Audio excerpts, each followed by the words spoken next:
ನಮಸ್ತೆ ಮಿತ್ರರೇ, ಇವತ್ತೊಂದು ಸೋರೆಕಾಯಿ ಸಾಂಬಾರು ಮಾಡೋಣ. ಇಡ್ಲಿಗೆ ಆಗ್ತದೆ, ಚಪಾತಿಗೆ ಆಗ್ತದೆ, ಅನ್ನಕ್ಕೆ ಆಗ್ತದೆ, ಯಾವುದಕ್ಕೂ ಸರಿಸಾಟಿಯಾಗುವಂತಹ ಈ ಒಂದು ರುಚಿಕರವಾದ ಹಾಗೂ ಆರೋಗ್ಯದಾಯಕವಾದ ಸಾಂಬಾರು ನಾವು ಕರಾವಳಿಗರು ಹೆಚ್ಚಾಗಿ ಮಾಡ್ತೇವೆ.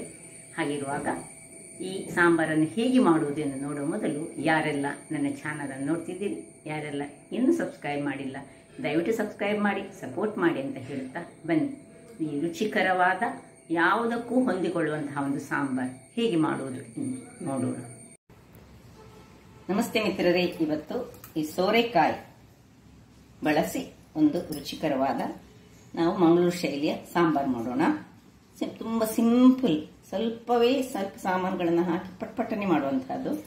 ಒಂದು ಅರ್ಧ ಕೆಜಿಯಷ್ಟು ಸೋರೆಕಾಯಿ, ಇಷ್ಟು ದೊಡ್ಡದು ಬೇಡ, ಇದ್ರದ್ದು ಅರ್ಧ ಸಾಕು. ಮತ್ತೆ ಒಂದು 25ರಿಂದ 30 ಗ್ರಾಮ್ಸ್ನಷ್ಟು ಇದು ತೊಗರಿಯ ಬೇಳೆ, ಒಂದು ಸಣ್ಣ ತುಂಡು ಬೆಲ್ಲ ಬೇಕು ಅದಕ್ಕೆ. ಇಲ್ಲಿ ಒಂದು 5 ಬಾಡಿಗೆ ಮೆಣಸು ಬೇಕು, 1 ಚಮಚ ಕೊತ್ತಂಬರಿ ಬೀಜ, ಅರ್ಧ ಚಮಚ ಜೀರಿಗೆ, ಒಂದು 1/4 ಚಮಚದಷ್ಟು ಮೆಂತೆ, ಮತ್ತೊಂದು 10 ಕಾಳಿನಷ್ಟು ಕರಿಮೆಣಸು. ಇಲ್ಲಿ 1 ಚಮಚ ಕಡಲೆಬೇಳೆ, 1 ಚಮಚ ಉದ್ದಿನ ಬೇಳೆ, ಮತ್ತು ಸಣ್ಣ ಒಂದು ತುಂಡು ನೋಡಿ ಇದಿಷ್ಟೇ, ಒಂದು 2 ಚಮಚ ಆಗುವಷ್ಟು ಈ ಕೊಬ್ಬರಿ, ಅಂದರೆ ಕೊಬ್ಬರಿ ಎಲ್ಲ ಫ್ರೆಶ್ ತೆಂಗಿನ ತುರಿ ಸಾಕ್ತದೆ, ಕೊಬ್ಬರಿ ಸಾಕ್ತದೆ, ಮತ್ತು ಸ್ವಲ್ಪ ಈ ಕರಿಬೇವಿನ ಸೊಪ್ಪು ಮತ್ತು ಕೊತ್ತಂಬರಿ ಸೊಪ್ಪು ಇದ್ರೆ ಕೊತ್ತಂಬರಿ ಸೊಪ್ಪು ಉಂಟು. ನಾನು ಇಡ್ಲಿಕ್ಕೆ ಇದರಲ್ಲಿ ಮರ್ತು ಹೋಯ್ತು ನನಗೆ. ಓಕೆ, ಈಗ ಮೊದಲಿಗೆ ಈ ಒಂದು ತೊಗರಿ ಬೇಳೆಯನ್ನು ನಾವು ಬೇಯಿಸ್ಕೊಳ್ಳೋಣ.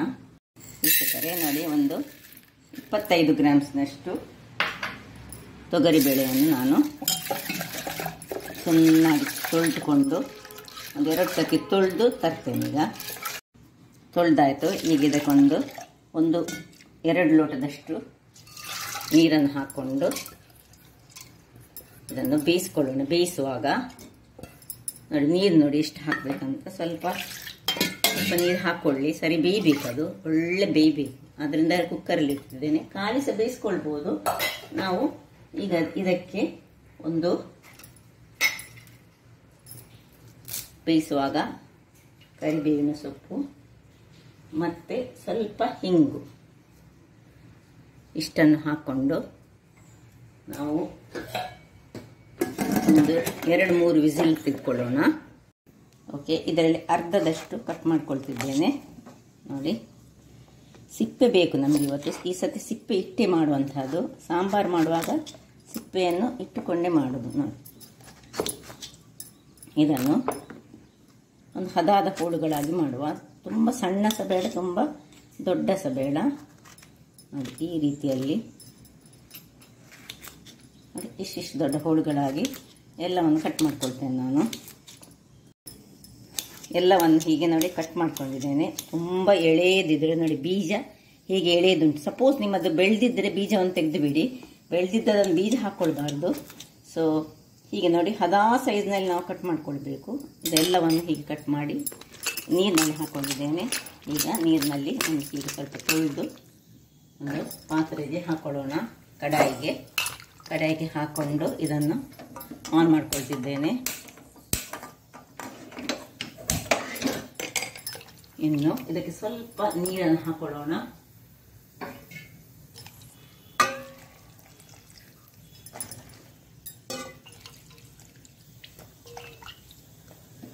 ಮುಳುಗುವಷ್ಟು, ಅಂದರೆ ಇದರಲ್ಲೇ ಸ್ವಲ್ಪ ನೀರು ಬಿಡ್ತದೆ, ಅದನ್ನು ತುಂಬ ನೀರು ಹಾಕೊಳ್ಳೋದು ಬೇಡ, ಹದಾ ನೀರು ಹಾಕ್ಕೊಂಡ್ರೆ ಸಾಕು. ಅದು ಮುಳುಗುವಷ್ಟು ನೀರನ್ನು ಹಾಕ್ಕೊಂಡು ಈಗ ಅದಕ್ಕೆ ಒಂದೇ ಒಂದು ಅದಕ್ಕೆ ಹಾಕಿದ ಹಾಗೆ ಕರಿ ಬೇವಿನ ಸೊಪ್ಪನ್ನು ಹಾಕ್ಕೊಂಡು ಈಗ ಇದನ್ನು ನೋಡಿ, 1 ವಿಸಿಲ್ ಆಯಿತು. ಒಂದು 3 ವಿಸಿಲ್ ಆಗಲಿ. ಇದು ತೊಗರಿ ಬೇಳೆ ಎಲ್ಲ, ಇದಕ್ಕೆ ಮುಚ್ಚಳ ಮುಚ್ಚಿಕೊಳ್ಳೋಣ. ಬೆಂದಿತ್ತು, ಕಲರ್ ಚೇಂಜ್ ಆಯಿತು, ನೋಡುವಾಗ ಗೊತ್ತಾಗ್ತದೆ ನೋಡಿ.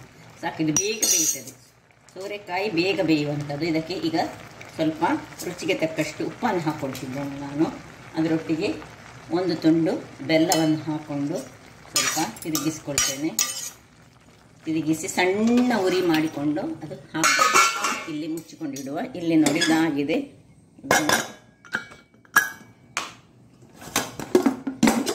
ಒಳ್ಳೆ ಬೆಂದಿದೆ. ಇದನ್ನು ಸ್ವಲ್ಪ ಹೀಗೆ ಮ್ಯಾಶ್ ಮಾಡ್ಕೊಳ್ಳೋಣ. ಅಲ್ಲಿರುವಾಗ ಇಲ್ಲಿ ಪುನಃ ನಾವು ಮಸಾಲೆಗೆ ಸ್ವಲ್ಪ ರೆಡಿ ಮಾಡ್ಕೊಳ್ಳೋಣ. ನೋಡಿ, ಕಬ್ಬಿಣದ ಬಾಣಲೆ ಇಟ್ಕೊಂಡಿದ್ದೇನೆ. ಇದು ಸ್ವಲ್ಪ ಬಿಸಿ ಆಗಲಿ. ಇಲ್ಲೀಗ ಕಾವಲ್ಲಿ ಬಾಣಲೆ ಬಿಸಿಯಾಗಿದೆ. ಇಲ್ಲಿ ಇದನ್ನು ಆಫ್ ಮಾಡ್ಕೊಳ್ತಿದ್ದೇನೆ. ಸಾಕು, ಇದು ನೋಡಿ, ಇದು ಕುದೀತಾ ಆಯಿತು. ಆಫ್ ಮಾಡ್ಕೊಳ್ತಿದ್ದೇನೆ. ಇಲ್ಲೀಗ 5 ಮೆಣಸನ್ನು ಹಾಕೊಂಡಿದ್ದೇನೆ. ಸ್ವಲ್ಪ ಮೆಣಸು ಒಳ್ಳೆ ಉಬ್ಬಿ ಬರಲಿ ಎಣ್ಣೆಯಲ್ಲಿ.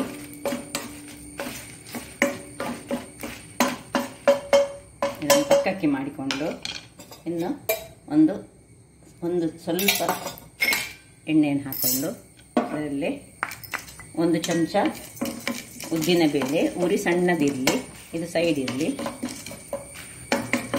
1 ಚಮಚ ಕಡಲೆಬೇಳೆ ಮತ್ತು ಉದ್ದಿನ ಬೇಳೆಯನ್ನು ಹುರಿದುಕೊಡೋಣ. ಚೂರು ಅದಕ್ಕೆ ಎಣ್ಣೆ ಬೇಕಾಗ್ತದೆ ಹುರಿಯುವಾಗ. ತುಂಬ ಹಾಕೊಳ್ಳೋದು ಬೇಡ, ಎಷ್ಟು ಅಗತ್ಯ ಉಂಟು ಅಷ್ಟನ್ನು ಹಾಕೊಂಡ್ರೆ ಆಯಿತು. ಇನ್ನು ಅದರಲ್ಲಿ 2 ಕರಿಬೇವಿನ ಸೊಪ್ಪನ್ನು ಹಾಕೊಳ್ತಿದ್ದೇನೆ.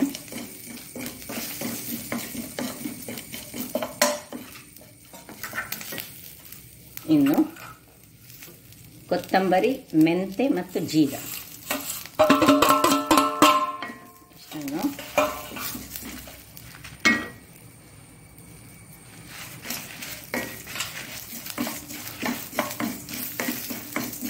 ಸ್ವಲ್ಪ ಘಮ ಬರುವವರೆಗೆ ಹುರಿದುಕೊಳ್ಳೋಣ. ಇನ್ನು ಸ್ವಲ್ಪ ತೆಂಗಿನಕಾಯಿ ನೋಡಿ, ಇಷ್ಟು 2 ಚಮಚಗಳಷ್ಟು ಇಷ್ಟನ್ನು ಹಾಕೊಳ್ತಿದ್ದೇನೆ.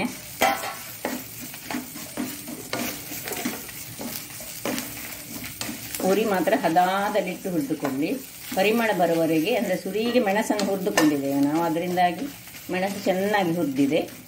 ಈಗ ಈ ಉದ್ದಿನ ಬೇಳೆ ಮತ್ತು ಕಡಲೆಬೇಳೆಯ ಸ್ವಲ್ಪ ಕಲರ್ ಚೇಂಜ್ ಆಗಬೇಕು, ಅಷ್ಟು ತನಕ ಹುರಿದುಕೊಂಡು 1 ಚಮಚಗಳಷ್ಟು ಅರಶಿನ ಹಾಕ್ಕೊಂಡು ಇದನ್ನು ಆಫ್ ಮಾಡ್ಕೊಳ್ತಿದ್ದೇನೆ. ಅದರ ಬಿಸಿಯಲ್ಲಿ ಸ್ವಲ್ಪ ತಿರುಗಿಸ್ಕೊಳ್ಳೋಣ. ಸ್ವಲ್ಪ ತಣ್ಣಗಾಗಲು ಬಿಡೋಣ. ವೀಕ್ಷಕರೇ, ಇದು ಈಗ ತಣ್ಣಗಾಯಿತು ನೋಡಿ. ಇಲ್ಲಿ ಇದು ಸಹ ಇದನ್ನು ಸ್ವಲ್ಪ ಹೀಗೆ ಒಂದು ಲೋಟದಲ್ಲಿ ಹೀಗೆ ಮ್ಯಾಶ್ ಮಾಡ್ಕೊಳ್ಳೋಣ. ಇಷ್ಟಾದ್ಮೇಲೆ ಇದನ್ನು ಇದಕ್ಕೆ ಹಾಕೊಳ್ತಿದ್ದೇನೆ. ಸ್ವಲ್ಪ ಬೇಕಿದ್ರೆ ನೀರನ್ನು ಹಾಕೊಳ್ಬೋದು. ಇದರಲ್ಲಿ ನೀರನ್ನು ಹಾಕಿ ಈಗ ಒಲೆಯನ್ನು ಉರಿಸ್ಕೊಂಡು ಇದು ಅದರಷ್ಟಕ್ಕೆ ಇಲ್ಲಿಗ ಮಸಾಲೆಯನ್ನು ಗ್ರೈಂಡ್ ಮಾಡ್ಕೊಳ್ಳೋಣ. ಎಲ್ಲ ಮಸಾಲೆಯನ್ನು ಇದರಲ್ಲಿ ಹಾಕೊಳ್ಳೋಣ. ಇದಕ್ಕೆ ಸ್ವಲ್ಪ ಹುಳಿಯನ್ನು ಹಾಕೊಂಡು ಈಗ ನಾನು ಗ್ರೈಂಡ್ ಮಾಡ್ತೇನೆ.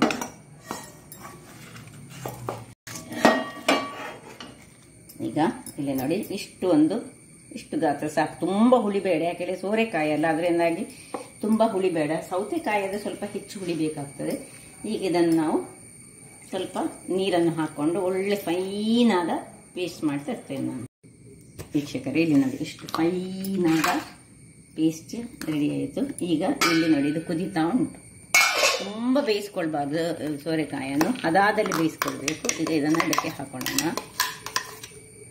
ಹಾಕೊಂಡು ಉರಿಯನ್ನು ದೊಡ್ಡದು ಮಾಡ್ಕೊಳ್ಳೋಣ.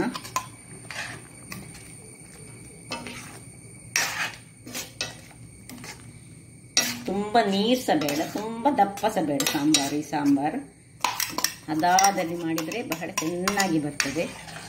ಈ ತೊಗರಿಬೇಳೆ ಹಾಕಿದ್ರಿಂದಾಗಿ ಅದು ಅದರಷ್ಟಕ್ಕೆ ದಪ್ಪ ಆಗ್ತದೆ. ಅದನ್ನು ಸ್ವಲ್ಪ ನೀರನ್ನು ಹಾಕೊಳ್ಳೋಣ. ಇದಕ್ಕೆ ಸ್ವಲ್ಪ ಒಂದು ಅರ್ಧ ಲೋಟದಷ್ಟು ನೀರನ್ನು ಹಾಕೊಂಡಿದ್ದೇನೆ ನಾನೀಗ.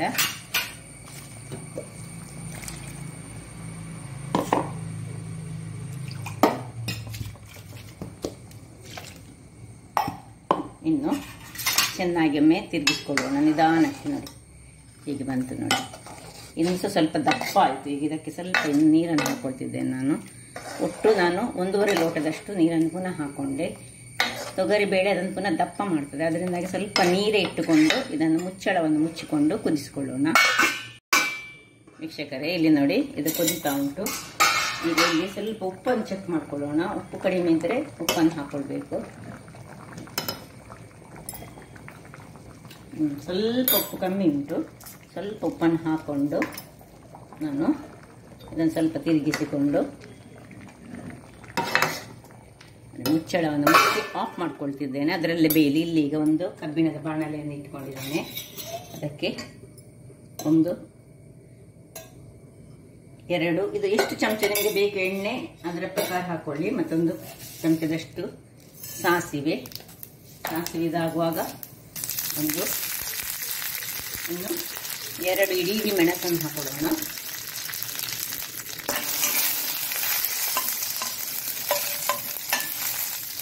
ಅದನ್ನು ಆಫ್ ಮಾಡಿಕೊಂಡು ಸ್ವಲ್ಪ ಹಿಂಗನ್ನು ಹಾಕೊಳ್ತಿದ್ದೇನೆ.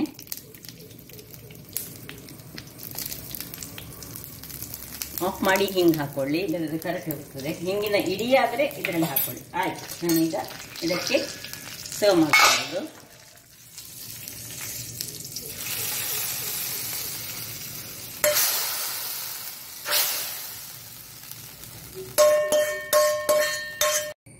ಸರ್ವ್ ಮಾಡೋಣ. ನೋಡಿ ಹೇಗೆ ಬಂದಿದೆ ನೋಡಿ.